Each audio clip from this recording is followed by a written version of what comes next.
So today I'm going to share something that I've been wanting to implement for a long time and that I've done in the past intermittently, but I haven't been that consistent with it. And it's simply a monthly recap and monthly goal setting. Since we ended January, it's already the end of the first month of the year. I want to recap that and then set some goals for February to make sure that everything's aligned, that I'm on track to achieve my goals, but also that I still feel aligned with those goals. And so basically, this is something that you can do. You can do that with your fitness goals, with your fat loss goals, but also with goals that are not related to fitness. And I feel that this is one area where a lot of women can benefit from, because this is absolutely an afterthought. Most of the time it's not really like a thought at all, and the goals are not very, very clear. A lot of the time it's pretty murky, it's not really quantifiable, it's not really defined, and it's just like, oh, I want to lose fat because then I'll be able to ... but this is not really well defined. And this is something that is very apparent when we talk to prospect clients and new clients. Then most of the time it's not exactly clear what they want to achieve. So part of the process is to help them find that out. And same thing with the strength and muscle goals, muscle growth goals. A lot of time it's really like, hey, I want to build muscle, and the connection is a bit clearer, because usually it's like, I want to build muscle to have shape, to have bigger glutes, or to prevent osteoporosis, or to improve metabolic flexibility and that kind of things. But the tangible outcome behind that is pretty often not very well defined and or quantified. And this is something that really holds us back on our journey, because we are definitely goal oriented. Like, everybody is goal oriented. A lot of our behaviors, if not all of our behaviors, are goal driven. There's always like a reason behind it, and the purpose behind each behavior is in the future. So are the goals, because this is what we want to achieve, but sometimes they're just not like very conscious. And what happens then is we have those elusive goals, and we think that our lives are going to change when we reach certain things. But because it's not well defined, then first off, it's super difficult to get there and to achieve what we said to achieve. But also, when we then reach the point that we wanted to reach, when we've lost like 5 kilo or 10 kilo or 15 kilo, or we've put on like 20 kilo on our back squat, or you increase your leg press by 30 kilo, or you put on like 50 pounds on your hip thrust, you get there, and then you realize that it does not really give you what you thought it would. And the very reason is simply because the goal setting process was not there, or not really sound. And so I have a few questions that I already answered for myself. I like to take some time and to write that in a nice notebook, but I'm just going to share them. And this is something that I will do once a month and post it here, but I invite you to do that as well. And so the first question is, if I were to repeat this month for the rest of the year, where would I be at the end of 2026? And do I like that? And if no, what do I want to adjust? So maybe you've done that, maybe you haven't done that. At the end of the year, you set some goals. If you haven't, that's not a problem at all. But if this is something that you've done, then after 1 month into the year, are you on the right track? Like, is the trajectory, is it going to, like, to the best of your knowledge and what you've seen, is it going to lead to the outcome that you want to have for the end of the year? And if that's not the case, then what do you need to adjust? Do you need to adjust your expectation? Do you need to adjust your goals? Do you need to adjust your actions? And so for me, this year, I definitely want to improve my body composition again. And I had a rate of loss that was too slow in January. So I want to be a bit more aggressive moving forward, whilst also making sure that my performance is maintained. But this went super well in January. I could really make good progress in the gym. And so right now I'm like, okay, I need to be a bit more aggressive with the fat loss project so that the weight comes off a bit more rapidly, because otherwise I'm going to be busy with fat loss for too long this year.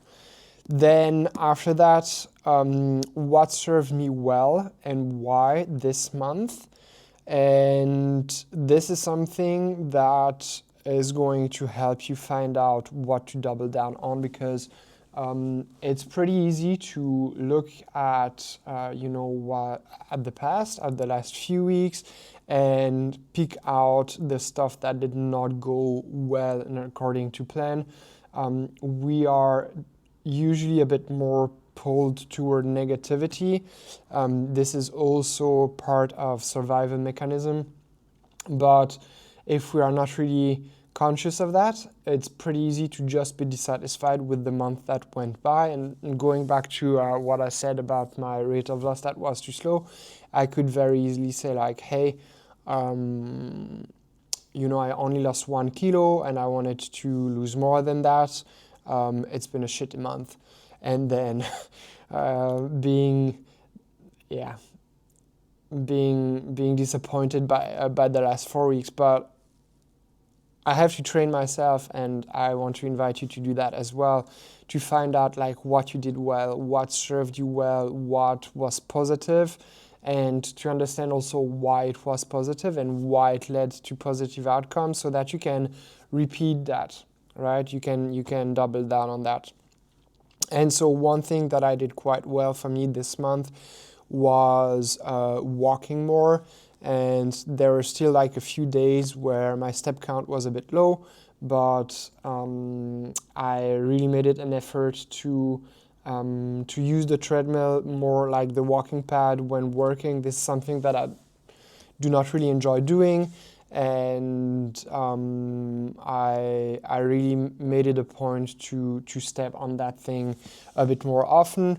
So I'm going to keep doing this and do more of that. And so on the flip side, you also want to ask like what didn't serve you well and what hold you back and why. And for me, the nutrition was still like not really tight enough.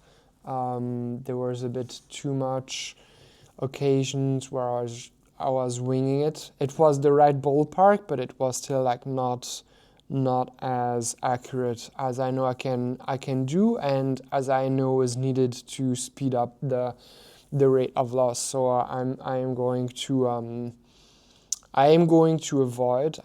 stop, quote unquote, winging it, and I'm going to tighten everything up. And then lastly, what will you repeat and double down on this month, and what will I ditch and say no to and avoid this month? So this is connected to the previous question, and I was kind of already doing this, but if you ask yourself that, if you bring some clarity and some awareness to this, then you're going to be able to make better progress. And for me, for the training, for example, What I'm going to repeat and double down on is to be very consistent. So I was briefly sick at the beginning of January, so I missed, I think, 2 sessions. So I am going to stay consistent with that.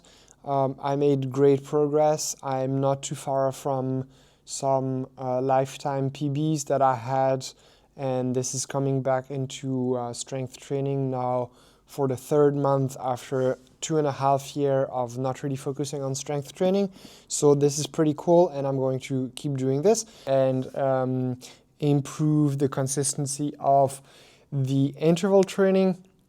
And what I will ditch and say no to and avoid this month is lack of accuracy with my nutrition. So this is going to help me out get closer to what I envision for myself for 2026. So again, the question that I would ask and that you can use is, if I were to repeat this month for the rest of the year, where would I be at the end of 2026? Do I like that? If no, what do I want to adjust? What served me well and why? What did not serve me well and what held me back and why? What will I repeat and double down on this month, and what will I ditch and say no to and avoid this month? And so this is more like an overview and to put you in the right mindset and find out if you are on the right track. Once you've done that, then this is where you can look at your numbers and then try to set things up that are a bit more outcome based and say like, hey, I want to, ideally this month, I want to increase my strength number by such and such for those lifts, or I want to be able, if you're in a fat loss phase, to lose such and such amount of weight. So for me, it's going to be between 1.5 and 2 kilo. That would be ideal. And in terms of strength session, I just want to do all of them. I want to, that means 8 sessions, 7 sessions of intervals. It means 4 times 4, 16, 15 sessions for the strength training, because there's 1 weekend I'm away, so I'm not going to be able to do all of them. And and then follow the course with the progression, because this has been going great, so I just want to maintain that. And yeah, when you do that, if you do that every month, then you are definitely going to make some strides towards your goal. But on the flip side, not doing this on a regular basis. So I like to do that monthly, and I like to do that even more often than monthly. But this is right now the first time that I'm doing this like very diligently, and this is really going to help like refine the outcomes that you want to have, but also the process that leads to the outcome that you want to have. And very, very often I see a lot of women who do not get the results that they want simply because they don't invest the time into prepping this on a regular basis, into refining their goals, and to making sure that this is something that's tangible and meaningful and quantifiable. And then it becomes something like of an idea, very abstract, but you never really know if you are moving closer to that goal or not. You don't know if this is giving you what you want to get. And having that kind of time to reflect and adjust and refine the goal setting process is going to be very helpful.